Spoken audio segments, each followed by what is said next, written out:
Hey YouTube, how are you? I'm Who's Afraid of Eric Nording.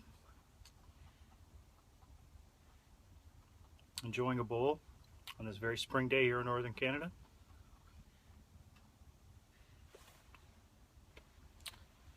In my Stanwell Army mount, terrific little pipe. Really glad I got this about a couple months ago.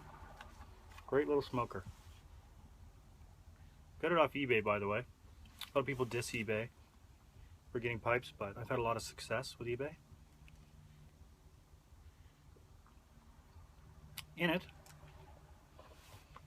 having my very first ever smoke of McBaren's Old Dark Fire. Good tobacco. I heard it was pretty strong and pretty harsh, but strong, I mean by not only flavor, but nicotine content. So I was careful to eat a big meal beforehand. It's pretty good stuff.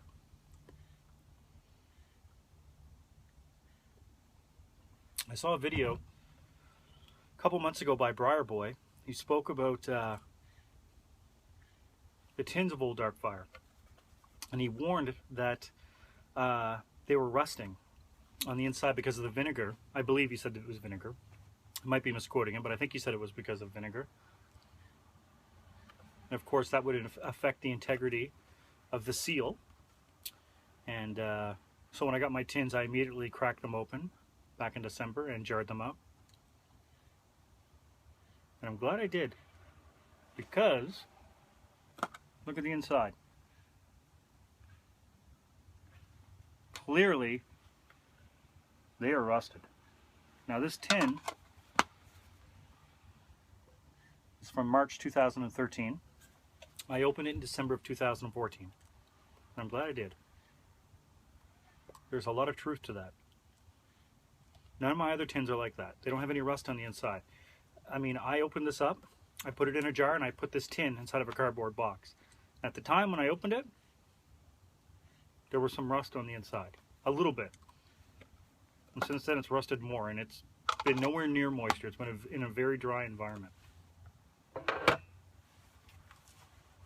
So if you have some tins of it, you might want to think about cracking those tins open and getting that tobacco in a jar. At least that's what I did. And that's what he warned. You don't have to take my word for it. I'm a new pipe smoker. But Briar Boy's a veteran pipe smoker, and his word is good enough for me. Good stuff, though.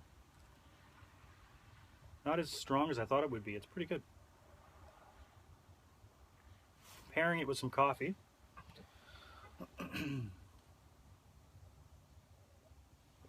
I got this cup last year. It was a gift from a young lady friend of mine in Kiev.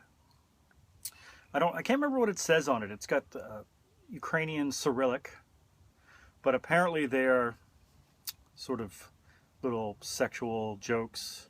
You can see the busty Dievochka and some drunk guy, and of course she's wearing traditional Ukrainian garb. I really like this cup, so I brought it back to Canada with me. Of course, I'll be returning to Ukraine very soon, as you know. Back to Kiev, terrific city.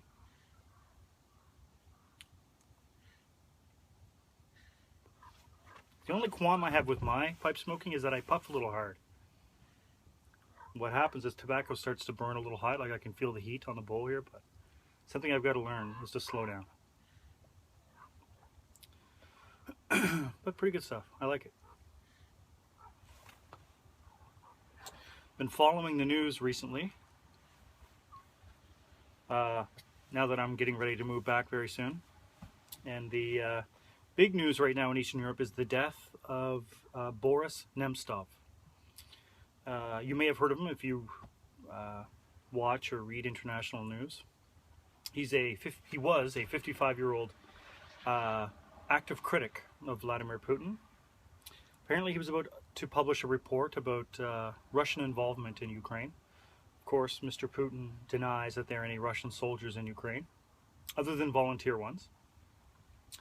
And Boris Nemtsov was about to publish a report stating otherwise, that he had some extensive interviews with Russian soldiers who have come back from Ukraine, saying that Putin's claims aren't true.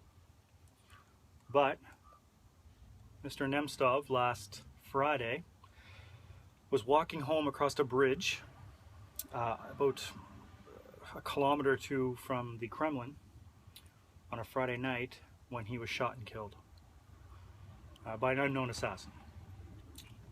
And of course, the conspiracy theorists are out now about who did it, what their motives were. The general consensus, maybe not consensus, but most people believe Vladimir Putin had everything to do with it. But of course, he's denying it. And those that do defend Putin are saying that it was, perhaps people who had something to gain from his death. In other words, Chechen Muslims or pro-Ukrainians, or even the opposition in Russia. Because the opposition in Russia right now is not united at all. That is their biggest weakness right now, is that they're not at all on the same page. And people are the conspiracy theorists are saying that Nemtsov died. His death would shine negative light upon Putin regardless. But Putin has a track record of not standing for any sort of dissent in the Kremlin, in the media, that's for sure. He has complete control over most of the media in Russia now, and it wouldn't surprise me in the least if he was behind the killing. Anyway, there was a pro-Nemtsov rally recently in Moscow, and the main slogan was, "I'm not afraid." Those standing up to Putin and his reign in Russia.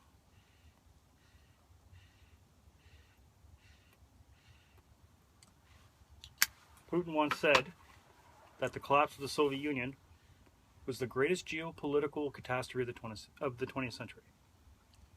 And there was an elderly woman in the crowd in Moscow during the rally in memory of Mr. Nemtsov, who said that a former KGB officer who is president for life of Russia is the greatest geopolitical catastrophe of the 21st century. So most people believe that the elderly fully support Putin, but that's not true. They don't all support him. Anyway, it's a very interesting moment in Eastern Europe, and whether you're interested in it or not, the situation in Eastern Europe is having a direct effect upon most of the world. As you know, most of the world is going into a bit of a recession right now, and the price of oil's dropped and whatnot, and I firmly believe this is because of what's happening in Eastern Ukraine and Russian involvement in Eastern Ukraine. I really do believe that is why this is happening.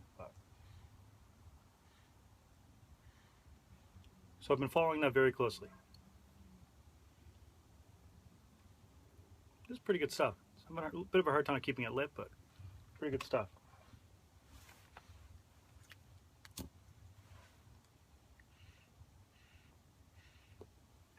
I want to give a shout out to someone I recently discovered on YouTube. His name is Baren. I think he has about 3 or 4 subscribers. He's posted about half a dozen videos.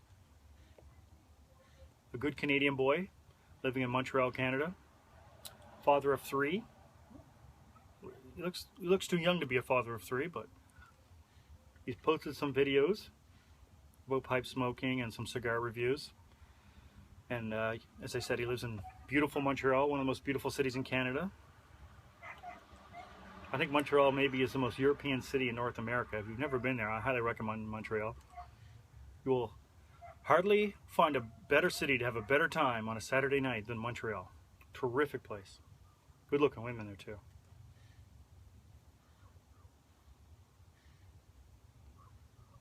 So check his videos out.